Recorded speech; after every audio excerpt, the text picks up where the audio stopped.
And once I put this on, I'll email you and you can watch my skills of debridement, which is amazing. Yeah, there's a bell group.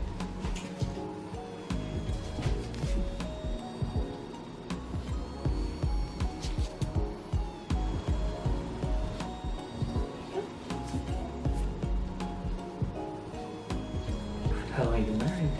I have been married for a little bit uncomfortable. This is deep.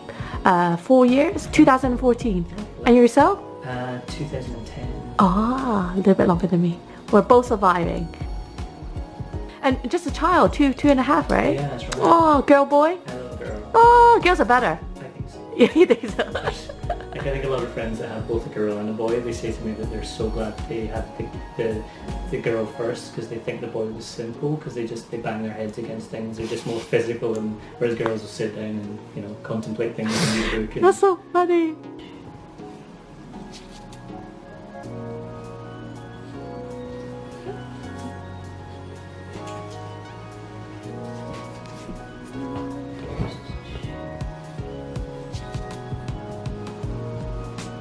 If I need to go down that route, we'll go down that route. Or adopt. What do you think about adoption, personally? Yeah, no, I absolutely. I think it's harder depending on where you adopt the children from. In the UK, it's changed significantly. It used to be in the 70s. There was an awful lot of children and babies available for adoption, but now there's a shift. One reason accessibility, I guess, of abortion. There's probably less predominant religious views on bringing children into the world and anti-abortion. So I think now more it's a case of you're likely to get slightly older children who have had to be separated for either substance or physical abuse from their parents, kind of thing. Okay. But I've got friends at the moment who are exploring adoption in India. Okay. As that's his heritage. Yeah. And so there's lots of options. I wouldn't mind adopting many different races. Like have a whole family of. I think also it increases your chance, the likelihood of you getting a baby in the UK if it happens to be of a similar heritage as well. Yeah. Yeah. I wouldn't mind. Even if I had a natural child, I wouldn't mind adopting. Because I just think that, I have a stable job. I can give somebody that's less fortunate. No, they might go to like a weird family. You watch it on TV, right? But I have a decent job. I probably could help that child become somebody better in the future, hopefully. But my husband said that it's better to adopt them when they're babies because you would hope ideally, because in principle then, because they don't have, I guess it's they have more memories of you, and you're able to, and they're coming into a family not at a later stage. Yeah. It's easier for a sibling to understand. So what does your wife do in the UN then? She's with the World Food Programme. Oh really? Yeah. Oh wow. How did you two get to work in such awesome places? With just different routes to end up in the same. We ended up on the same floor of the embassy, and that's how we met. And have you always wanted to do this? As children, you probably don't know about the opportunities and all the jobs that exist. I guess it's developed over time and exposure as well. How about yourself? You also sort of passionate in the medical field? Yes.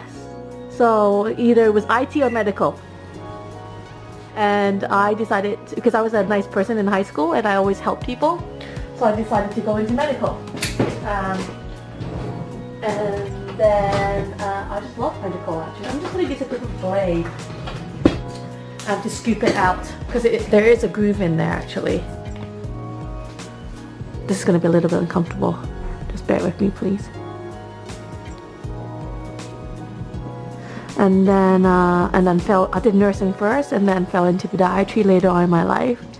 But I always find it interesting that, because you can work for the government, you could be British and you can work for the government, but to actually go beyond that, like work for the EU, you must have had some guts. You have to be outstanding to go beyond. I don't know, a variety of reasons, but it's certainly I guess you've got to have an interest in that sort of multilateral negotiation thing as well. Yes.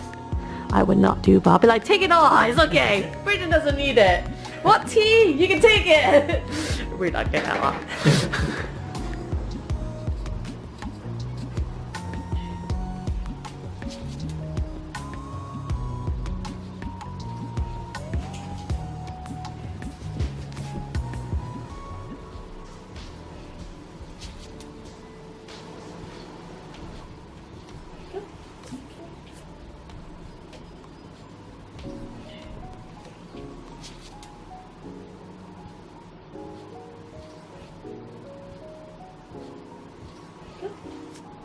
So what's your future plan?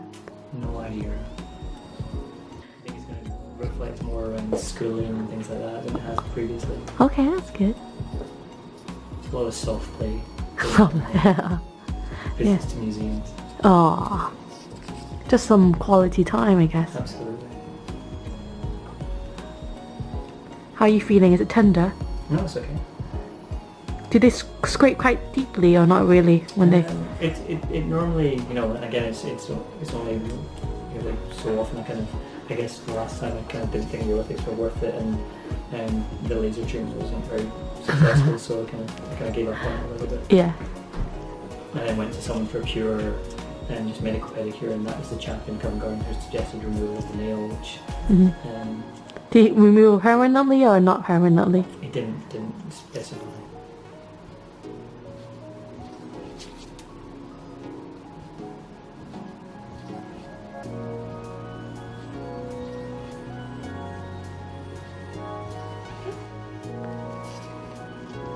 Steffi, can we give him a survey? So I'm just going to ask you to do a survey about how you're taking care of your feet. And if you can do that for me, then we can change some of your habits. Like I said, it's all about maybe right now what your habits are and then changing them so that it doesn't cause a reinfection.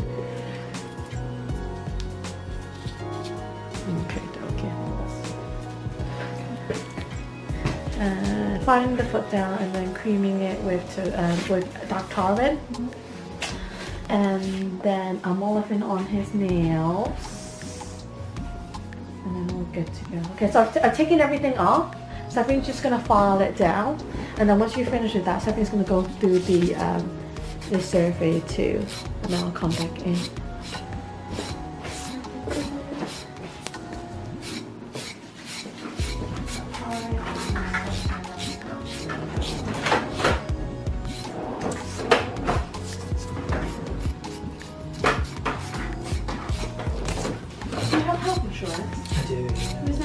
Marion? You can ask them if they can cover maybe your next treatments and things like I that. suspect they're really comprehensive because it's doing works you and things, so they're normally really good. So, subject to there being a medical reason for it, with an infection or something like that, they would cover it. Do they cover medicine? They will do. Yeah. Okay, I'll put that in there. Yeah, if there's any sort of summary letter that describes the treatment and necessity for it, it's very good. Perfect. We'll probably have to write the letter externally. Yeah. I'll put the invoice, has all the details, I'll set my name on it.